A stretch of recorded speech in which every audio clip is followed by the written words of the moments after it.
E basicamente os fluxos que causam contaminação ou impureza são o sêmen e sangue menstrual. Basicamente é isso.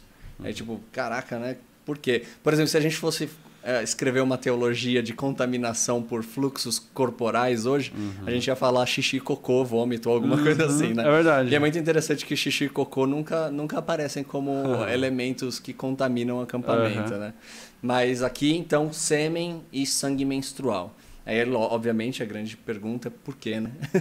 O que tem a ver sêmen e sangue menstrual? E no mesmo pacote de encostar em cadáveres e ter doenças de pele. Exatamente. Então, assim, de forma bem simplificada, esses dois fluxos têm a ver com a nossa condição mortal. Nós somos seres mortais e a forma como nós estendemos a nossa vida é por meio de procriação, né? A gente tem, então, uma forma...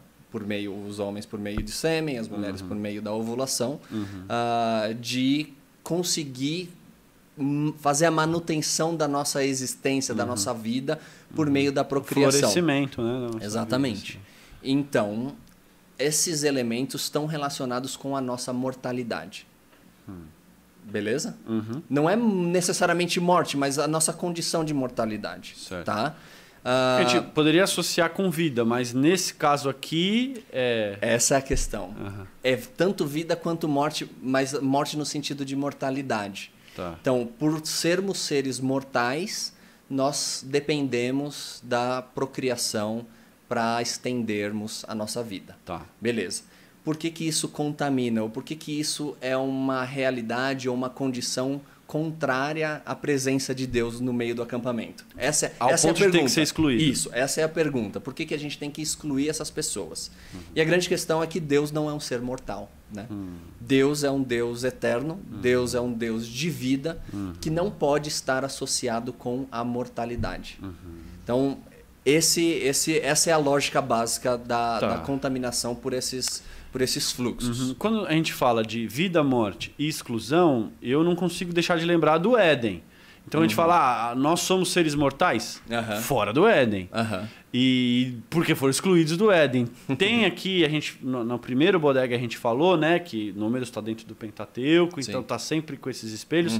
Tem alguma ideia de que o acampamento, espécie de novo Éden, alguma coisa assim? Sim, com certeza. A ideia de que o santuário, o lugar da habitação de Deus, você sempre vai ter que voltar lá para a criação, especificamente aqui no caso do Jardim do Éden, a partir do qual a presença de Deus vai se manifestando para as outras partes da criação.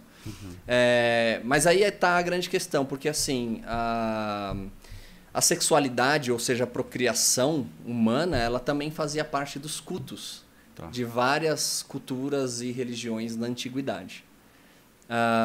As divindades, ainda que elas fossem tidas como seres acima da humanidade, acima da mortalidade, muitas delas criavam a partir de atos sexuais. Eu citei, podia pegar vários exemplos, mas eu peguei aqui só um meio que aleatório de uma tradição da cultura suméria, do deus Enki. E ele... Está no Antigo Oriente também. Antigo Oriente Próximo, e aí Suméria é antes de Assíria, antes de Babilônia, é antigaço. Assim. Mas assim, para criar, ele usa o esperma dele. Então, ele engravida uma deusa chamada Ninsikila, e a partir dessa gravidez, por meio do esperma do deus Enki, a cidade é criada. E aí depois... Essa era a mitologia deles. A mitologia deles. Aí uma outra deusa pega o esperma do Enki e cria a vegetação. Só que aí é muito interessante, olha só, quando eles vão criar a humanidade, o texto dessa mitologia é bem explícito em dizer que não foi usado o esperma do Enki, porque a humanidade foi criada com a sua sabedoria.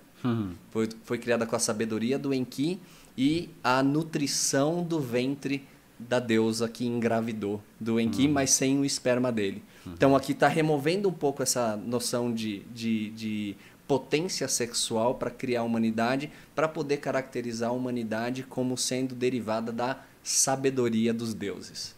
Então esse é um aspecto bem interessante, assim. Mas quando a gente chega em Israel, a gente percebe essa intencionalidade de remover a potência sexual da realidade do divino.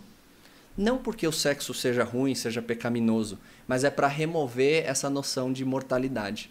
De que Deus é um mortal, de que precisa procriar por meio da sua potência sexual.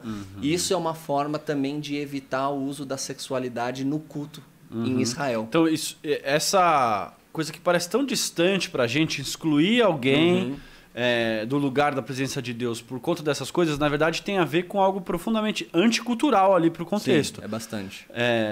Anticultural na prática religiosa e nas ideias também, nas ideias, né? Isso, a ideia de remover atos sexuais do culto, porque é fundamentado, né, na ideia de que Deus não é um ser mortal e de que ele pode procriar independente da sua potência sexual, porque Deus não é um ser mortal e a potência de vida do Deus de Israel não está na sua potência sexual, está em outros aspectos. Interessante, né? Que essas nações espelhavam essa coisa da potência sexual na divindade como essa potência de força. Continua. No mundo evangélico tem, por causa da ênfase nos homens, tem muita gente que faz teologia a partir do seu próprio pênis. Sim.